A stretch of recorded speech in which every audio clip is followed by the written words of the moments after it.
Hey guys, कैसे हैं आप। स्वागत है आप सभी का हमारे यूट्यूब चैनल स्टडी विद देवभूमि में। फ्रेंड्स, आज हम लोग इस वीडियो में देखेंगे सामान्य ज्ञान क्विज पार्ट 8। देखिए, सिलेबस के हिसाब से जो टॉपिक दे रखे हैं उनका एक एक करके हम लोग एमसीक्यूज़ के रूप में देखेंगे पूरा का पूरा। तो उसमें आपको ये फ़ायदा हो जाएगा कि आपको टॉपिक वाइज सब क्विज जो है एमसीक्यूज़ पता चल जाएंगी टॉपिक वाइज। तो उससे ये फ़ायदा होगा कि आपके एक एक टॉपिक जो है वो क्लियर होता चला जाएगा। तो चलिए, ज़्यादा टाइम ना ख़राब करते हुए वीडियो को शुरू करते हैं। तो आज का पहला क्वेश्चन है, सिंधु सभ्यता का सर्वमान्य काल क्या है। ये पूछा भी जाता है। तो सिंधु सभ्यता का सर्वमान्य काल जो है ये है 2400 ईसा पूर्व से 1700 ईसा पूर्व, यानी ए ऑप्शन हमारा सही है। देखिए, ये आंसर ल्यूसेंट में दे रखा है। ठीक है, ये आंसर जो है लूसेंट का है। अगर हम मनोहर पांडे की जो बुक है जो 1360 रुपये की आती है, ठीक है, यूपीएससी वाली, उसमें जो इसका काल दे रखा है वो 2600 ईसा पूर्व से 1900 ईसा पूर्व दे रखा है। तो अधिकतर बार जो पूछा गया एग्जामिनर में, आप यूपी का कोई एग्ज़ाम उठा के देखेंगे तो उसमें आपको लूसेंट वाला ही मिलेगा, 2400 ईसा पूर्व से 1700 ईसा पूर्व। तो जो सर्वमान्य काल होगा इसमें ऑप्शन ए होगा गाइज। देखिए, ये काल जो पता करते हैं एक C14 पद्धति होती है जिसको रेडियो कार्बन पद्धति बोलते हैं, और कुछ नवीन विश्लेषण पद्धतियों के द्वारा जो है ये इस काल की जो है सर्वमान्य तिथि जो है बताई गई है। अगला क्वेश्चन है, सिंधु सभ्यता का आकार कैसा है। Very very most important question है गाइज ये। तो सिंधु सभ्यता का आकार जो है त्रिभुजाकार है, यानी सी ऑप्शन हमारा सही है। अगला क्वेश्चन है, सिंधु घाटी सभ्यता का क्षेत्रफल कितना है। तो देखिए, सिंधु घाटी सभ्यता का जो क्षेत्रफल है ये है 1299,600। देखिए, किसी भी अंक को आप ना इस तरह से मोबाइल नंबर की तरह याद करेंगे, इस तरह से 1299,600। ठीक है, तो आपको बहुत जल्दी याद होगा। तो ये वर्ग किलोमीटर है। ठीक है गाइज, तो इसको आप वैसे याद करेंगे, ठीक है, तो वैसे ही आप भूल जाओगे, लेकिन आप इसको तोड़ के याद करोगे ना 1299,600, तो आपको जल्दी याद होगा। ठीक है, ये जो सिंधु घाटी की जो सभ्यता थी ये मिस्र और जो मेसोपोटामिया वाली है, मिस्र और मेसोपोटामिया वाली जो सभ्यता है उससे, उन दोनों से ये बड़ी सभ्यता थी सिंधु घाटी सभ्यता। अब देखिए, इसका त्रिभुजाकार इस तरह से था कि अगर हम इसको इस तरह से बांट दें पूर्व पश्चिम उत्तर दक्षिण में, तो उत्तर में जो था जम्मू, जो मादा है, ठीक है, मादा या माडा, ठीक है, ये जम्मू कश्मीर में पड़ता है, जम्मू कश्मीर में, और चिनाब नदी के किनारे है। ठीक है, चिनाब नदी, तो ये नॉर्थ का ये हो गया यानी उत्तर का। उसके बाद दक्षिण की बात करें तो दैमाबाद है। ठीक है, दैमाबाद जो महाराष्ट्र में पड़ता है। कहाँ पे पड़ता है? महाराष्ट्र में। पूरब की बात करें तो ये पड़ता है आलमगीर, आलमगीर, ठीक है, ये हिडन नदी के किनारे है उत्तर प्रदेश में। पश्चिम की बात करें तो सुतका गैंडोर जो बलूचिस्तान में है। कहाँ पर है? बलूचिस्तान में है। और दासक नदी के किनारे है। किस नदी के किनारे है? दासक नदी के किनारे हैं। देखिए, अगर वो पूछता है ये दैमाबाद जो है नर्मदा के मुहाने पर है, जो होती जो नदी है ना, नर्मदा के मुहाने पर स्थित है। और कहीं कहीं आपको गोदावरी का तट भी दे सकता है, वो गोदावरी का तट, क्योंकि कई बुक में अलग अलग दे रखा है गाइस। अगला क्वेश्चन है, सिंधु सभ्यता कैसी सभ्यता थी। तो देखिए, सिंधु सभ्यता जो थी ये नगरीय सभ्यता थी, यानी बी ऑप्शन हमारा सही है। अगला क्वेश्चन है, सिंधु घाटी सभ्यता की सर्व प्रमुख विशेषता क्या थी। तो देखिए, सिंधु घाटी सभ्यता की जो सर्व प्रमुख विशेषता थी ये नगर योजना प्रणाली, जल निकास प्रणाली और नगर योजना जाल पद्धति पर जो है आधारित थी। ठीक है, जिसको ग्रिड पद्धति भी बोलते हैं। ग्रिड, कहीं कहीं आपको ग्रिड पद्धति भी मिलेगा। ठीक है, तो ये उपरोक्त सभी पर आधारित थी। ठीक है, ये सभी पर आधारित थी। अगला है, सिंधु घाटी सभ्यता का सबसे बड़ा स्थल है।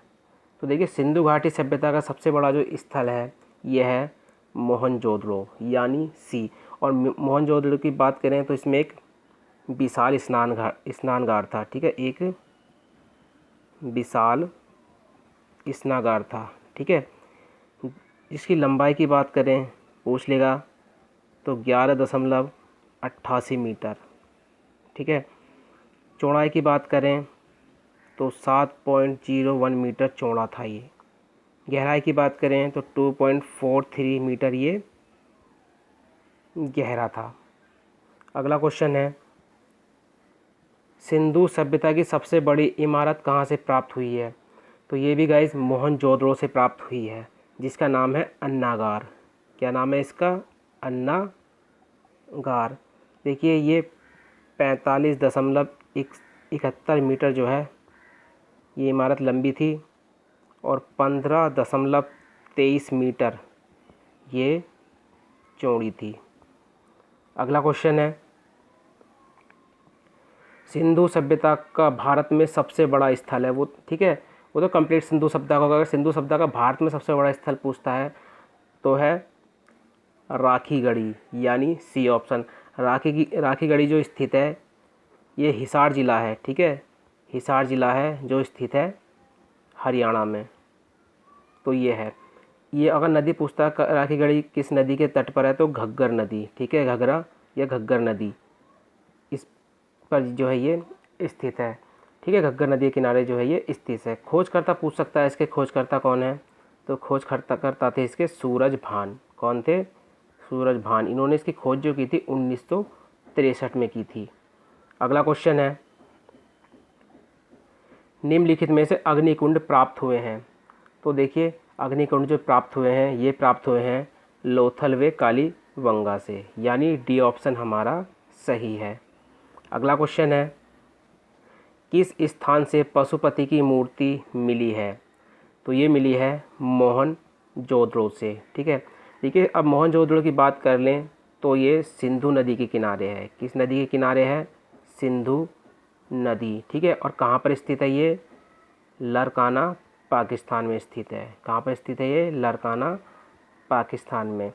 खोजकर्ता इसके काफ़ी महत्वपूर्ण हैं, तो इसके खोजकर्ता थे राखल दास बनर्जी। इन्होंने इसकी खोज की थी 1922 में। अब इसमें जो देखिए जो राखलदास बनर्जी थे इनके द्वारा जो खोजे गए प्रमुख चीज़ें थी, तो इसमें देखिए तो स्नानगार हो गया, अन्नागार हो गया।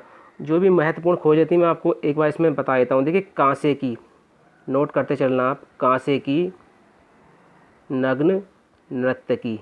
ठीक है, कांसे की मूर्ति मिली है जो एक नृत्य करती हुई है। कुम्हार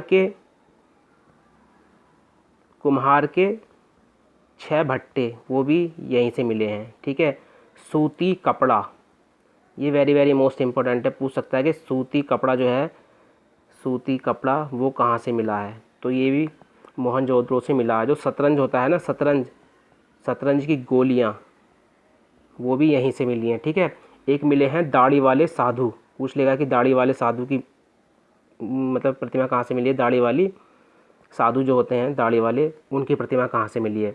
और सबसे महत्वपूर्ण हाथी का कपाल। ठीक है, हाथी का कपाल ये कहाँ से मिला है?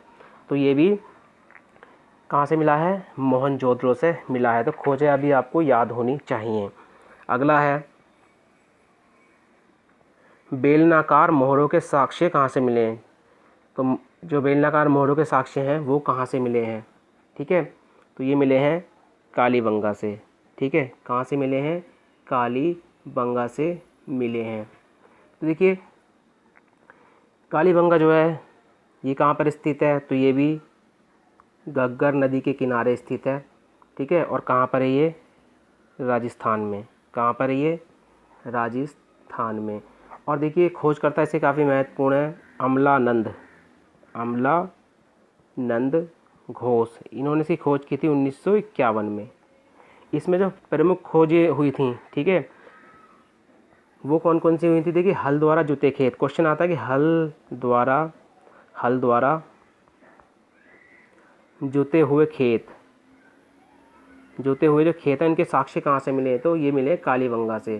ठीक है, पक्की मिट्टी का जो हल मिला है, पूछेगा कि पक्की मिट्टी का हल जो मिला है वो भी कालीबंगा से मिला। सबसे पहले जो भूकंप के साक्ष्य मिलते हैं ना, भूकंप के साक्ष्य वो भी कालीबंगा से ही मिलते हैं गाइस।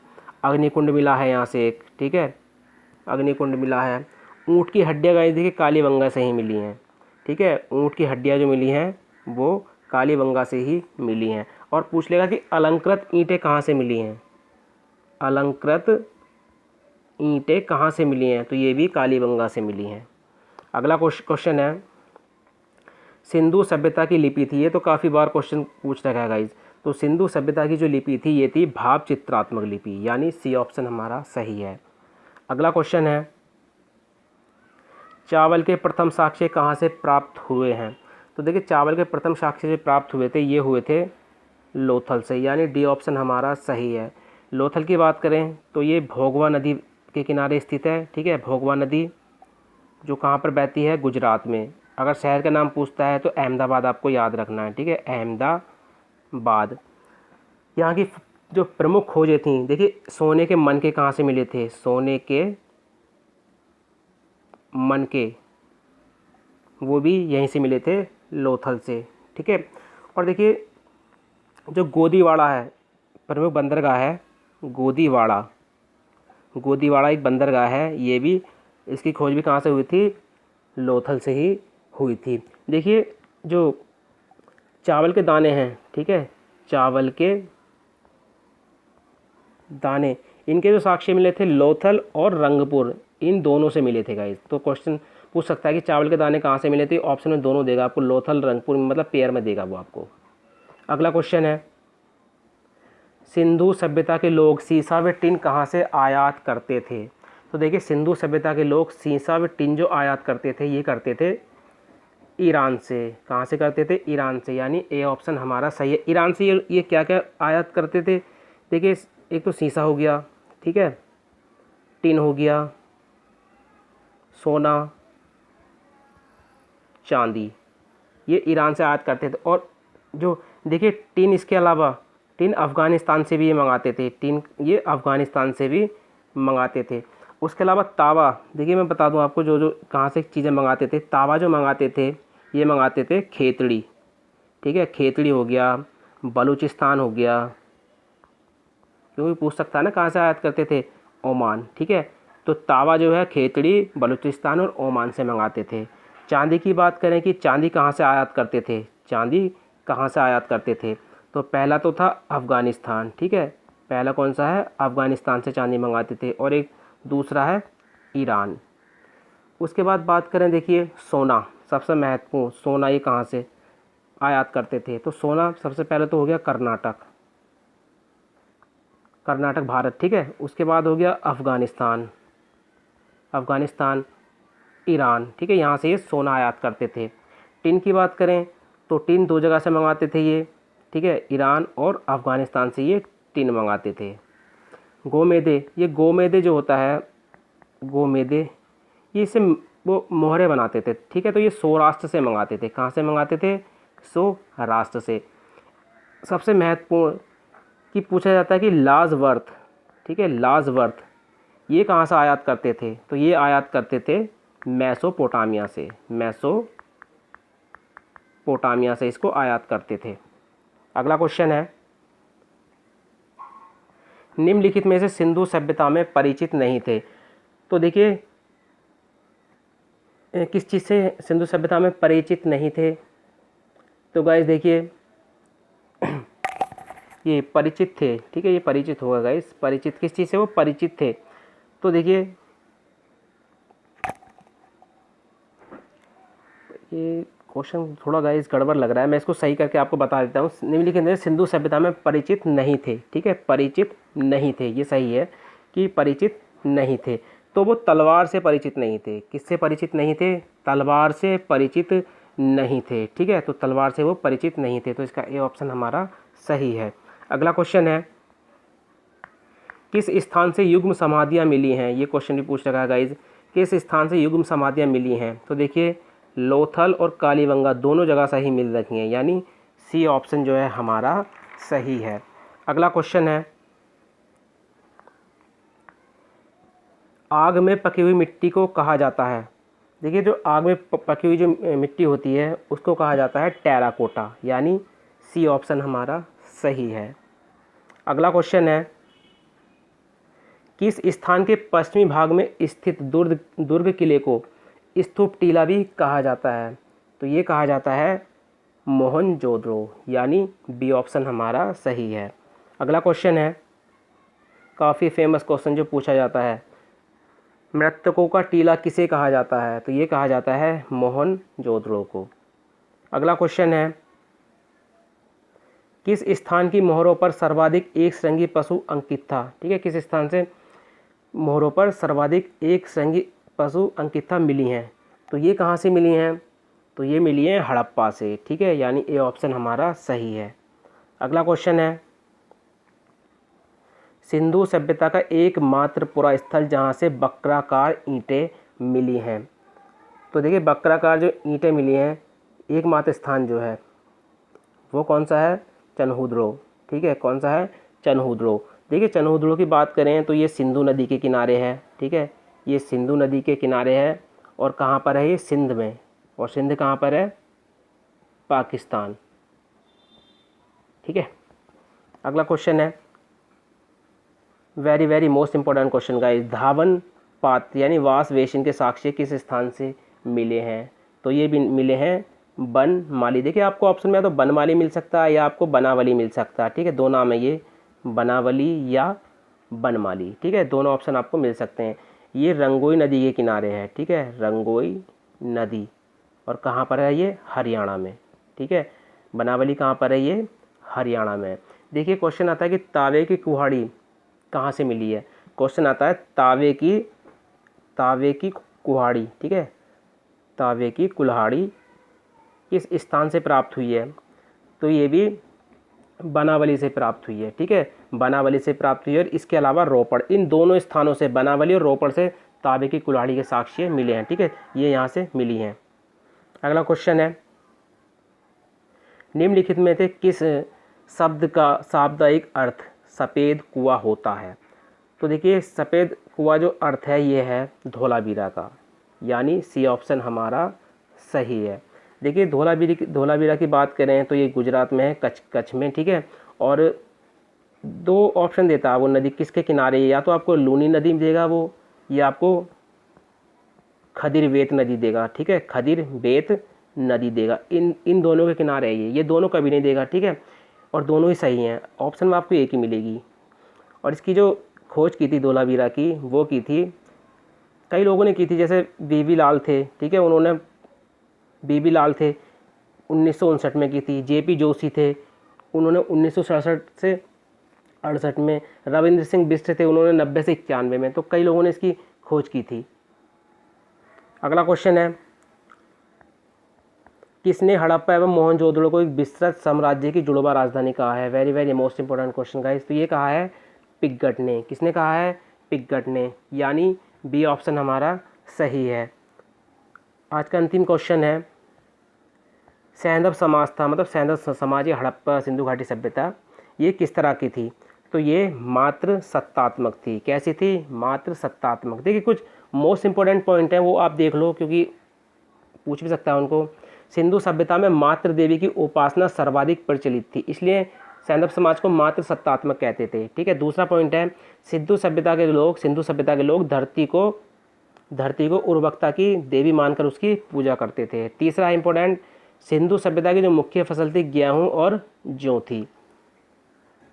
सैंधववासी मिठास के लिए देखिए शहद का प्रयोग करते थे। बात करें, सिंधुवासी काले रंग का प्रयोग करते थे, पूछ सकता है किस रंग का, और लाल मिट्टी से बर्तन बनाते थे। तो गाइस, ये थे सिंधु सभ्यता से 25 मोस्ट इंपॉर्टेंट क्वेश्चन, और 25 क्वेश्चन से आपके काफ़ी क्वेश्चन बन भी गए होंगे। ठीक है, तो ये सामान्य ज्ञान क्विज पार्ट का 8 पार्ट था। इससे पहले 6 पार्ट अपलोड कर दिए हैं, आप प्लेलिस्ट में जाकर चैनल की देख सकते हैं इन सभी के सभी पार्ट को। तो गाइस, चलिए मिलते हैं अपनी नेक्स्ट वीडियो में। Thank you for watching.